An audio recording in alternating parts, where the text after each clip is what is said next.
markets at lunch, right here, Niti now. We're still holding on to that 8,400 mark. In fact, near around the high point of the 84.86 is where we're currently at on the index.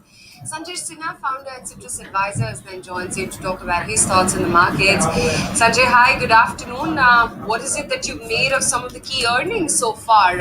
Pick up banking, for instance, because it's getting a very bank specific story. HDFC Bank, while it always has managed an inline set, does deliver, but I can't say the same about Axis because their asset quality is worsening. The watch list still goes on, and the management themselves says that this entire financial year is going to be pressured when it comes to the asset quality. So I would say that two things to see in the perspective of the banking results. One, compared to the general apprehension that the sector would by and large disappoint in this quarter, I think overall it has been more of a pleasant surprise than an unpleasant surprise. Point number two is that now within the private sector banks you again have a division. You have the older private sector banks which are now probably showing some signs of fatigue in terms of the growth, in terms of the accretion of the non-performing assets in their books. And then you have the new age private sector banks which are displaying fantastic performance. So I think this is probably setting the tone as far as the entire private sector banks are concerned.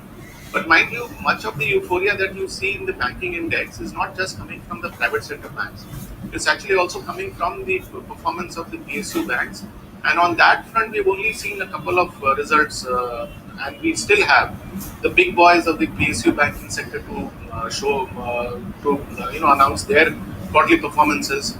And I think that is the true acid test of this sector. That in the background of demonetization and the impact on the small and medium enterprises, whether they will show a larger growth in the non-performing assets in this quarter, or things are going to now look up for this sector.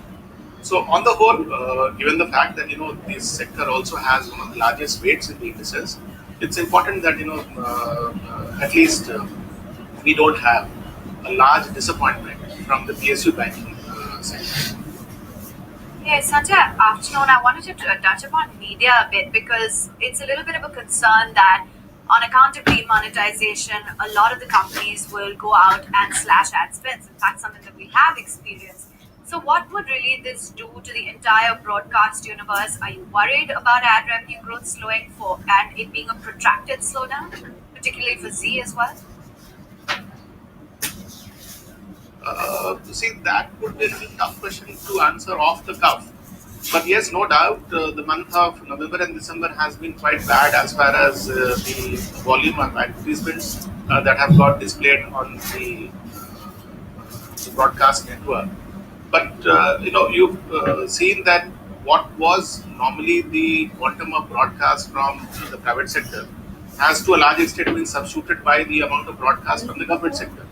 But I am given to understand that the rates that are being paid by the government are surely not the rates that are given to the private sector. The government has a card rate or a administered rate under which they give advertisements to the broadcasters.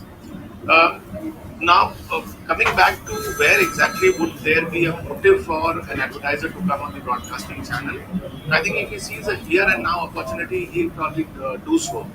Uh, in that background, I think this decline in advertising revenue, if any, in my opinion, will not be a very long-lasting phenomenon. This decline in consumption, which was more of a discretionary spending, was primarily affected by the lack of currency in circulation. I think we're now close to 10 trillion rupees back in circulation out of the 15 trillion rupees that was taken out. I think we have two-thirds of the money coming back into circulation, so much of the discretionary spending will come back. As far as the structural damage to demand is concerned, I think the jury is still out as to whether demonetization has caused any structural destruction in demand.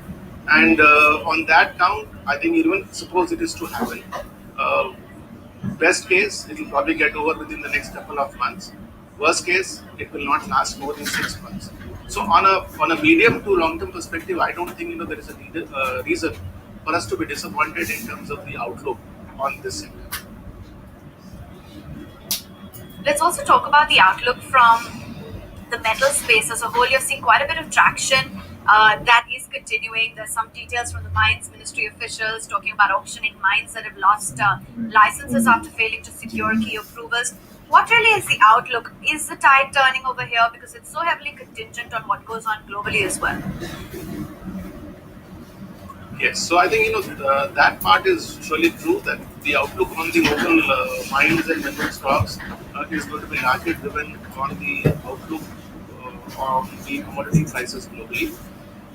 World over, we don't see now a scenario which is painting a doomsday picture as far as commodity prices are concerned. We have seen a very sharp rebound in the commodity prices, both in the ferrous and the non-ferrous metal space. We have seen that happening with crude.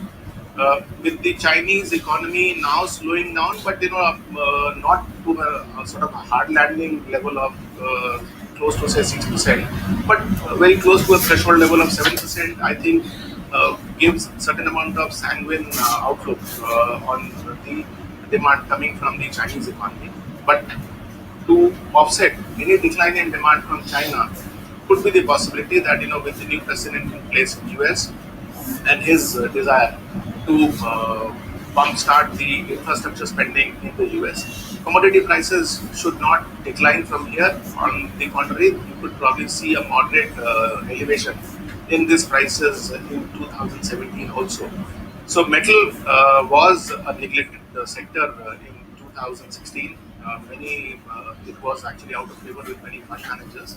I think 2017 will be the year in which it will find favor in many portfolios. Okay, Sanjay, good chatting with you. Thank you much for taking the time out and joining in with your take on the markets and what's dictating the mood right now. Well, former political analyst at Nomura, Alistair Newton, believes that the upcoming budget will be aimed at boosting rural